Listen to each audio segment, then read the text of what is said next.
What are we waiting on? Aaron Rodgers. Once again, it's the story of our year in the NFL. James and I have more in just a second here on Locked On NFL.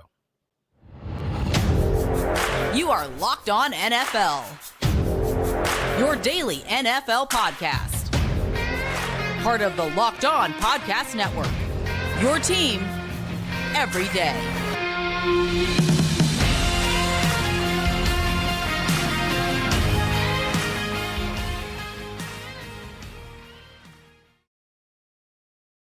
What's going on, good people? Tony Wiggins, James Rapine, sitting Indian style today. I see you, man.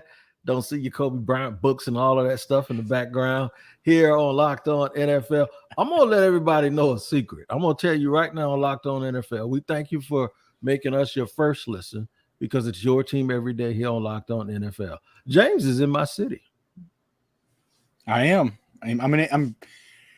It's nice to see sunshine, Tony. Right. That's the part. It is very nice to see sunshine. There's no doubt about it. I said it's 73 degrees outside. I said it's a little chilly, and he was like, "Are you kidding me?" that's the I was out in the sleeveless today. Meanwhile, all the locals are bundled up because there's a little wind to it. It's 30 in Ohio. Tony, so people wondering where you at. People also wondering where Aaron Rodgers is. And you know what? I'm gonna just give you this analogy.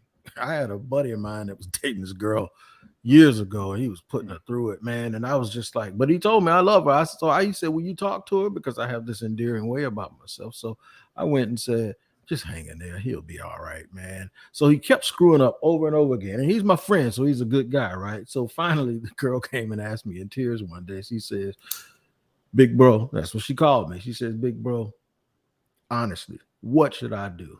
I said, I think you ought to go about your business and leave his ass because he ain't going to do right. That's where I am with Aaron Rodgers. After me taking up for him forever, I am about sick of this dude, man, because now it's indefensible. It's indefensible. Why are you waiting? Why do you got the whole football world and the Jets organization on hold? And they said, well, he's talked to him in the last 24 hours. And I'm going to go for a second. Don't give me, well, he's involved because of all of those receivers. He's getting Lazard and Randall Cobb.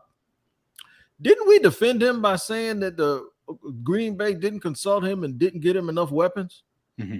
So now you want to bring all the weapons that they gave you, that they didn't give you, but they gave you, to New York with me. I'm done with it. I want to see it because I want the New York media to get involved. But in terms of me, I am finished trying to make people understand Aaron Rodgers. He has an organization that is desperate, and now they're running out of options. They can't pivot to Derek Carr. They can't pivot to Jimmy Garoppolo. And so I think he ends up in New York. And heck, by the time people hear this, see this, maybe he is in New York. But in officially a Jet, or the deal's done and the reports come out. It could happen at any point. That's part of free agency. We still have to record and do our jobs. And the way he's handled this, it's either going to be genius because he drags it out so much that the Packers don't get much in return, and his new team has all of these assets and has a plan around him and puts all these pieces around him to where he can be an instant success and lead the Jets to maybe a division title, which I think is tough when you got the Bills in there, or maybe a deep playoff run. But with all that said, why does it always got to be challenging? Why does everything have to be so dang hard with this guy? And I think that's the part of it now. Is it's one thing if I knew for sure, for a 100% certainty, that Aaron Rodgers was that dude still. And I get it, back-to-back MVPs, but last year, what did he look like? He did not look like the guy who won back-to-back MVPs. I think the physical traits, tools, they faded a little bit. So was that just because he spent a year too long in Green Bay, and with the right pieces around him, he can revive his career? Maybe. Or maybe that's the new Aaron Rodgers. And that's the risk that the Jets are taking here. And they're all in. That's it. They're all in. They didn't pivot to anybody else. I don't really know who else you would get that would make sense. I mean, I really don't. I think that this is it. You got to find a way to get Aaron Rodgers. And if that means go get him Alan Lazard, go get him Odell Beckham Jr., then do it. But I wonder, and maybe I shouldn't even wonder because I think he's going to take his fair share of criticism, but is Aaron Rodgers, the general manager, good enough to put pieces around him at this stage of his career that are good enough to win a Super Bowl or contend for one? And if you're not, if he's not, then if you're the Jets, this is not the move you want to make, because the next move should be the Super Bowl contending move. You're exactly right. You're not going to get not one bit of pushback from me. To me, this just reminds me of maybe the Packers knew all along who they were dealing with, and they just said, we can't give the keys to our engine to this guy. We can't let him dictate to us what we should and shouldn't do. And the Jets might be one of those teams that are going to learn that even when you give him exactly what he asked for, he's going to find something else to point at, or find something else that he's going to be doing. And look, I'm not going to poo-poo his season last year. He completed 65% of his passes. Well, 64, which is it's less than a percentage point of his career completion percentage. Where he did, however, where he didn't do as well is Aaron Rodgers has thrown 40 picks and less than 10 interceptions a lot of times in his career. Well, he had 12 picks last year and 26 touchdowns. So that ratio isn't quite what it used to be, but he still had 3,700 yards passing and a 91 quarterback rating. Like, there's a lot of people that would knock somebody's head off to have that. Like, I think Giants probably are paying Daniel Jones, and he didn't even do all of that this year. So the thing is look, him at this stage, I think he's a better player now than Peyton Manning was when he went to Denver. I still believe that physically and without the hand injury. But now you have to ask yourself, how good of a leader is he? And why haven't the Packers done better, even though they won a bunch of regular season games? Was it that little bit of a leadership? Was it that aloofness? The thing that's really, really harmless to outsiders, and I wonder why people care so much, James, but in football, you kind of do need that guy that you can depend on a little bit more. And I just think we're starting to see little signs of why maybe they didn't do as well as the regular season record indicates in Green Bay. I want to dive into the Darren Waller news. That was certainly something that was a shock, I would say, to a lot of people. So we should discuss that. But I have one question for you about Aaron Rodgers and the Jets, and I want to ask you that coming up next right here on Locked On NFL. All right, it's the midway point of the NBA season, and guess what that means? That means our new partner, who I am excited about, I am ecstatic that FanDuel is our sponsor now here on Locked On Podcast. And the reason why is because it's the best to me. And since we're a little bit past the midway point, you can now get involved with FanDuel like I have been. It's the perfect time to download the FanDuel app because it's America's #1 sports book. Because new customers get a no sweat first bet up to $1,000. That's a bonus bets back if your first bet doesn't win. How about that? Bonus bets back if your first bet doesn't win. Just download the FanDuel Sportsbook app. It's safe, secure, and super, super easy. Now, I'm all over that Western Conference right now trying to figure out who's going to win it. I don't know, but FanDuel will give you the information to allow you to be able to make that decision. FanDuel even lets you combine your bets for a chance at a bigger payout with same game parlays. So don't miss the chance to get your no sweat first bet up to $1,000 in bonus bets when you go to FanDuel.com/lockedon. That's FanDuel.com/lockedon to learn more. Make every moment more with FanDuel, an official sports betting partner of the NBA.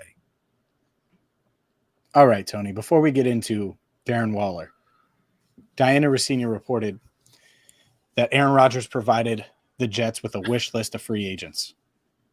And I just want to play fantasy GM for a second, and we're going to talk about Ultimate GM in a second. So all of our listeners can do this in real life with the Ultimate GM app. But if you're the Jets, let's say you land Aaron Rodgers and you get Randall Cobb and Alan Lazard and Mercedes Lewis and Odell Beckham Jr. Let's say you land all four of those guys. Combine them with Garrett Wilson. Combine them, with I would say one of the talented young running backs in Breece Hall, most talented young running backs in the game in Breece Hall. Is that enough with a really good defense to win a Super Bowl? Do you think that the Jets would be in the Super Bowl conversation if they were able to land those guys? And that's a best case scenario. I get it. They're not going to land all of those guys, but let's just play best case for a second. Do you think they're a Super Bowl contender? They're closer than Green Bay, and the reason why they're closer than Green Bay, the one area I would worry about is the offensive line, because that's a position group that Green Bay always they seem like they always had it figured out, even if they were a little bit shorthanded, that they could move guys around a little bit.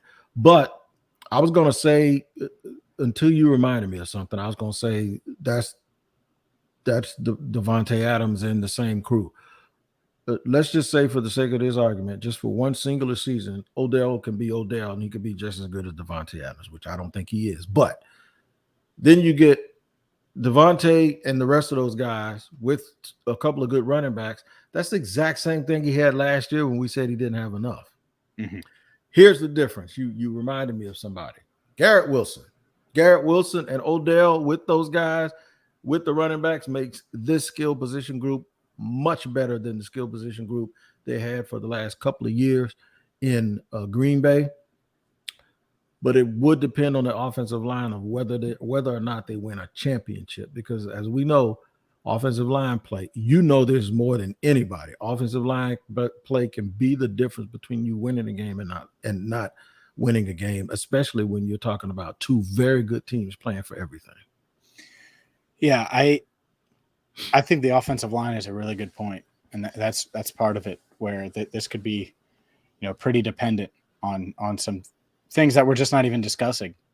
That said, man, if you're talking about Garrett Wilson, you're talking about, and who knows what happens with what's the slot number 8? I'm forgetting his name. Moore, slot. DJ, yeah, EJ Moore. No, it is Moore, but. Oh, yeah, it's not DJ Moore. DJ Moore's no, a kid. Elijah Moore. Elijah Moore. That's what it is. Yeah, we were close. Anyways, by the way, I talked about Elijah Moore a ton. I don't know why I misplaced his name there. It's because our minds all fogged up because of everything going on. That's all. Must be. Anyways, who knows what happens with him? But, man, you get a big target like Elijah Moore. I don't think Corey Davis would be there. You have Odell Beckham Jr. You have – I can see the plan. I get it. I see the vision. And, by the way, if I'm Aaron Rodgers and I'm leaving the Jets, I would want the thing that I didn't have in Green Bay, or I felt like I didn't have enough of in Green Bay: weapons. Yeah. So I get it. And I do wonder how it's going to work out. One thing that I think is quite interesting from a weapon standpoint is the Giants landing a big fish in a market, as we record on Tuesday afternoon, where 0 free agent tight ends, at least the big name tight ends, have signed anywhere. There's been a couple guys, but not – a guy from Jacksonville that is signed, but not many guys have signed in the tight end market. Darren Waller traded for a 3rd-round compensatory pick, goes from the Raiders to the Giants. Yep. Who won this deal? The Giants won the deal because they get to do things on their own terms, in terms of you go out and get a proven player at that position, especially if he's healthy and he can pass a physical. But now you decide whether you want to turn some of his salary into bonus money or not. And that's the big thing with trading for a player. You're getting a proven player over an unproven player. And then when you get the proven player, it's up to you whether or not you want to turn some of his money into a bonus. But believe it or not, we're learning in free agency that cash counts. A lot of people just don't want to give up. They'll trade for Miami traded for an existing contract with a guy we'll talk about in a minute. Cash counts. Do people want to give up new money to someone up front? And Darren Waller is a hell of a player. I thought prior to him being all banged up that Darren Waller was one of the 4 best tight ends in the league. And I might be being generous by saying number 4, because I might be being a little too conservative, because I thought he was probably in the top 3. He's just that good and just that dangerous. He has to stay healthy. He hasn't really been that in 2 years. But I'm back to thinking and wondering this about Josh McDaniels. What is his plan? At every stop when he takes over, he gets rid of all the guys that you think are playmakers, and it's almost as if, who are you as a coach? Are you Captain Ahab? Does everyone have to listen to you? Does it have to be your show? Do you want a bunch of minions, or you really want a bunch of guys who can actually make plays on Sundays? But I think the Giants win. We have to remember, if I'm not mistaken, what's Brian Daboll's position by trade. I think he's a tight ends coach, right? Mm-hmm. So I think Brian Daboll will be able to do the absolute best. Give Daniel Waller somebody. I did a mock last night, and I mocked Dalton Kincaid to the Giants because I thought they needed a tight end and a buddy for Daniel Jones to have some easy throws in this situation. I'll tell you somebody who's doing cartwheels, and that should be Saquon Barkley because it's going to ease up things for him, especially in the flat area. I get it, and I'm never going to be against the team acquiring talent. Let me play devil's advocate just to try to see what the Raiders are doing and where they're coming from. Maybe they don't believe Darren Waller is reliable. Maybe Josh McDaniels looks at his injury history and says, you know what? With that contract, it's going to go south quickly. Let's move on. And so how did they move on? They get a pick, top 100 pick in this year's draft, but they also signed Jacoby Myers. And I think when Jacoby Myers got signed, a lot of people said, "Oh, Hunter Renfrow is out." Well, maybe not. Yeah. Maybe this Raiders team is going to use Devontae Adams, Hunter Renfrow in the slot, and they'll move Myers outside, inside, and now they have some flexibility with two guys that can play the slot, of course. And Renfrow is mostly a slot, and so is Myers. But maybe you play Myers outside more, and instead of essentially using a tight end as a receiver like you would with Waller, now you're taking him away and adding a guy in Myers for $33 million over 3 years. I don't know if I love it, but I would understand it because you want reliability, dependability. I don't know if Waller is those things. When he's healthy, I agree with you. Top 4 tight end. And all this talk about all these guys in this draft, how good they are tight end wise. I would be shocked, and maybe not shocked, but surprised if any of these guys end up being Darren Waller when he's healthy and when he's right. So I like the trade for the Giants. I also get it for the Raiders, and we'll see.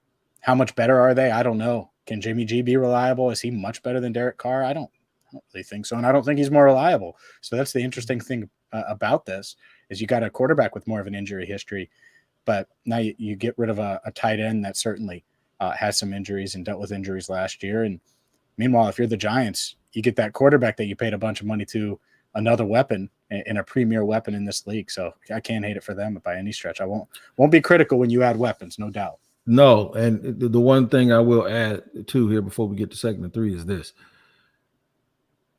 Belichick cut Jonnu Smith yesterday after that signing didn't work out for for a couple of years. Traded him. Or traded him, right.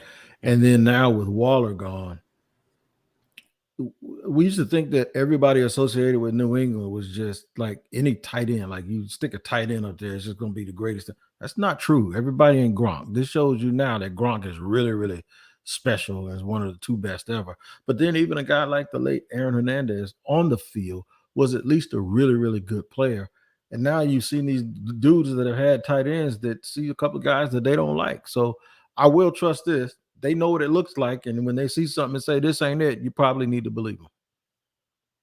Yeah, no, I agree with that, and I think, man, I think there's been a lot of surprises and a lot more coming in free agency. It's been an eventful couple of days of the legal tampering period, and we will continue this discussion with a few other topics related to the NFL and free agency and new faces and new places coming up next. But today's show is brought to you by Ultimate Football GM. I mentioned how you could be the Aaron Rodgers of your team. And I say that because, well, he's clearly trying to call some shots for the Jets, even though he's still on the Packers. And when you play Ultimate Football GM, you get to control and manage every strategic aspect of your team, play through seasons, and lead your team to glory, trying to build a dynasty. That includes making the decision if you want to make a push for 38-year-old former MVP like Aaron Rodgers. You hire the right coaches, coordinators, or the wrong ones, get you fired. You can also navigate your franchise through free agency, the draft, injuries, and so much more.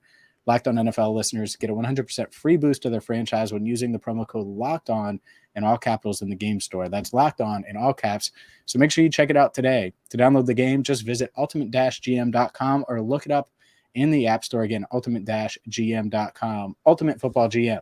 Start your dynasty today. All right, segment 3 here on Locked On NFL on Wednesday. Thank you for joining us. James and I are talking about free agents. If you want to know more about the NFL draft, you need to. I don't order people around very often, but I'm telling you, you need to check out Locked On NFL Draft. That's right. Man, it is the absolute quintessential show. If you want to hear about prospects, if you want to hear about all of the comings and goings and doings in the draft, especially now that some of these mocks have been they're going to get changed now because of all of these free agency signings. So Damian Parson and Keith Sanchez break it down for you with in-depth coverage of the biggest NFL draft prospects, and you can't get anywhere else. Wherever you get your podcast and on YouTube, make sure you check out the Locked On NFL Draft Show, which is a part of the Locked On Podcast Network, where it's your team every day. Jalen Ramsey goes to Miami for a third-round pick. And let me clear this up now, because I did some research last night. There were other teams involved in this. The Rams really wanted Jalen to go where he wanted to go, because when the Rams got Jalen, they were afforded him because the Jaguars sent him to one of his destinations that he wanted to go to. The other part of this that people are missing, the people in Jacksonville, I love them to death, but anytime they can take a swing at Jalen, they will. They'll say, nobody wanted him. Not true. What happens is Jalen has the power to redo his contract. And I guarantee you that everybody who was interested in Jalen Ramsey said, okay, so he's due how much over the next 2 years? All right, will he renegotiate the deal and allow us to lower that? Hell no, I ain't renegotiating the deal. He probably told him, I'm not renegotiating this deal for anybody except the team you trade me to. That's David Mulligetta special, if you ask me. So sure. The Dolphins said, we'll take you. Come on, we got it. Byron Jones is leaving. We got some money. Come on, we got you. And matter of fact, we'll guarantee you your contract for the next 2 years. And he probably wouldn't agree to it unless they did that. And there were just some people that just said, we can't tie $50 million up with a corner. We're just not at that point. Well, Miami says we are at that point, because if we stop somebody from scoring just a little bit, we got enough firepower over here to score. And we'll try to see, and we'll meet you in January. What do you think about the trade? I think it's interesting. I think that Miami, man, they just go for it. And they're going for it. And we talked about them at the trade deadline when they added Chubb, they added that edge rusher, and now they get Jalen Ramsey. They're banking on Tua's health. That's what it comes down to, because, man, what a roster. I just, when you think of quarterback, if Tua stays healthy, I mean, they re-signed both their running backs. You got plenty of speed there. You're able to bring in Jeff Wilson at the deadline, then re-sign him. Obviously, they have Raheem Mostert again. I like it. And now you got a guy in Ramsey who might not be the guy that he was when you covered him. And not might. He isn't. I'm okay saying that. I'm comfortable saying that. But he's still really good. He's not that guy anymore, I don't think. But a tier below that guy, or a half a step behind that guy, is still one of the top cornerbacks in the league, and in the 5% best of the league. Like, I don't think he's Sauce Gardner anymore. I don't think he's in that range. Maybe he is. Maybe he'll go to Miami and he'll get that Florida weather back in him, and that'll happen. Maybe. But it's a win now trade, and you're right. I think that Ramsey said, I'm not negotiating unless it's the destination that he wanted. And that's the part of it. When you're the Rams and you're desperate, you might not get what you were hoping to get for a guy like him. And if you're the Dolphins, as long as you're willing to, you mentioned cash earlier in the episode, as long as you're willing to spend that cash, man, that straight cash, homie, Randy Moss style, well, then guess what? It's going to pay off this time of year. And so we'll see if this works out. But I'm not going to argue and say, oh, well, you added a premier weapon for a third rounder, like we were talking about with Waller. I'm not going to say it's the wrong thing to do if you add a premier cornerback for a third rounder. And that's exactly what the Miami Dolphins did.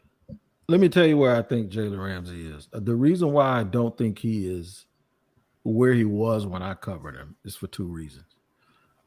One, he looks like he's lost some weight. And I could just totally be speculating, but he doesn't look – I used to look at him and thought he was like Mel Blount. Like, he's a big physical corner. I don't see that big physical corner anymore. I see a guy who's in incredible shape, but he looks like a dude that swims, right? So I don't know if he lost weight, but getting paid and turning 28 and becoming daddy, and you're no longer the brash young dude that has muscles popping out of his neck. That's Sauce.